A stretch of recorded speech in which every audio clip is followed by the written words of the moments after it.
seeing a lot of people who have perfect features, a perfect body. Because she looks that beautiful, she looks that fair, she's got perfect features, we consider them to be actors and actresses. So that's how I was. I grew up seeing Trisha and Simran and all of them. They had perfect figure, they had great body. But then there was one point at which I didn't know whether I wanted to become an actor. But I always had this insecurity when I was in Georgia doing medicine. So I was with these Georgians, people who were very fair, and then they didn't have pimples, but I had all of this. And I didn't know whether I could accept this or accept myself for who I was. She begins her speech by discussing societal beauty standards. She uses the present perfect tense, we have grown up, which is used for actions that started in the past and continue to the present. This tense is formed by using have, has, plus the past participle of the verb. For example, I've studied English for 5 years. And then I come back to India, and I'm so happy that Alphonse picked me for Premam. I was so nervous the day the movie got released. I was wondering, what if people abroad are going to be there teasing me? What are our guys going to say? They're obviously going to say, I don't look like Simran, I don't look like Trisha. So this is going to be bad news for me. And then I ended up seeing tweets after I went back to Georgia. People were actually happy seeing someone in their own skin. And that made me feel so confident about myself. And then I wondered, okay, maybe that is all it is. Maybe if there's somebody up there, a lot of people will feel very happy about how they look. So that is how I felt when I got into the industry. She shares her personal experiences and insecurities. She uses the past simple tense I had, which is used for completed actions in the past. The past simple is formed by using the past tense of the verb. For example, I had breakfast at 7 a.m. I'm blessed that I worked with directors who liked me in my own skin, and they did have me put on makeup before, say, pre-shoot. But then they saw that it was not the real me, and I couldn't emote as much as I did without makeup, so they asked me to take her off. She uses the phrase, I ended up, which is a way to talk about the result of an action or a series of events. It's useful for telling stories about our past. For example, I ended up missing the bus because I woke up late.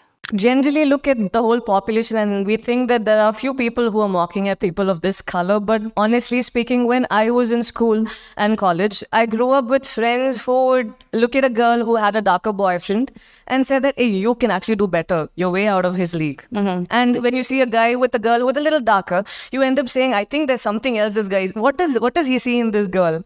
So we end up saying such things, and it's just nobody, no person who is there trying to make you feel bad. It's just us. We must have at some point of time passed that comment, and right now it's coming back to us. It's just a boomerang. Here, she talks about her experiences in the film industry. She uses the modal verb could, which is used to express ability or possibility. For example, I could go to the concert if I finish my work on time. So when we start putting out positive views about how we feel about others instead of pointing, and another thing is social media. Because you have this curtain of anonymity, you end up writing whatever you want. You just say something when you're not in a very good mood, but the problem is it affects someone else somewhere else.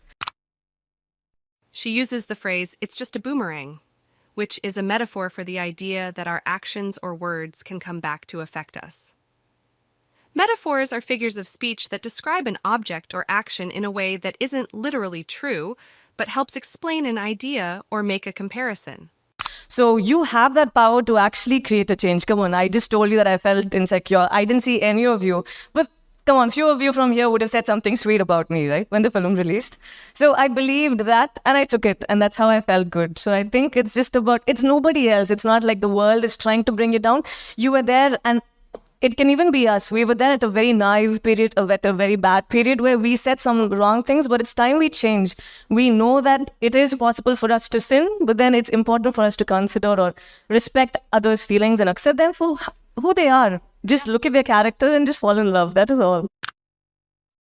Here she uses the phrase, it's time we change, which is a way to express urgency or necessity for a change. This is a good example of using modal verbs for giving advice. For example, it's time you start studying for your exams. I'm 27 years old, and I haven't come across even one woman who hasn't been harassed. And that's a very sad thing. But fortunately, everybody walks around putting on a smile and as if nothing even happened. It shows that we're much more stronger and we think of this body as an instrument. But that does not mean that we shouldn't share our experience with another person for two reasons.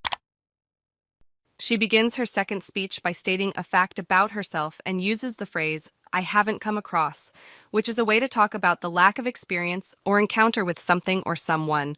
For example, I haven't come across anyone who likes this movie.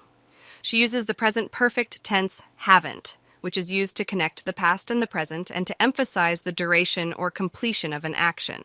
One is that you don't want the offender or the perpetrator to do this to another person, and you just want people around to be aware of it. Most of the time it's from our, say, by our relatives or someone whom we know. So it's a sad thing again. And secondly, by sharing this experience with another person whom you trust or whom you love, say mom, dad, friend, your spouse, anyone, you end up feeling a little bit liberated, a little bit better, I hope, and not as traumatic as you did. She shares her views on harassment. She uses the phrase end up, which is a way to talk about the result of an action or a series of events. She also uses the modal verb can, which is used to express possibility or ability. For example, you can succeed if you try hard. So these are two things that I wanted to mention. But another thing was, apart from safety and asking for better punishment for the perpetrators, I think it's important that we even stress on discipline. I know it's a word which you learned in school or in college, but honestly, it starts from home. It's simple, where you just notice how your children behave over a period of time and you correct them. You can't put the burden on the society and on the cops, because once you teach your children how to be humane, I think that will make the world a better place. She emphasizes the importance of discipline. She uses the phrase stress on, which means to emphasize or focus on something. For example, you need to stress on the importance of regular exercise to maintain good health. How you treat your wife and your kid sees how you treat your wife, the kid is going to grow up thinking, okay, that's how we treat a woman. How the kid is exposed to an environment where how they look at objectifying a woman, and that's how they end up thinking this is normal. Here she talks about the influence of parents on their children. She uses the phrase, that's how, which is used to explain the way in which something is done. For example, that's how you make a perfect cup of coffee. Make sure that it does not cause any harm and leave it at that. It's okay, whatever happens next is up to God and its own talent. So thank you so much for this opportunity. I hope I could just connect with you on in a level that I could from my own experience. And thank you so much for watching.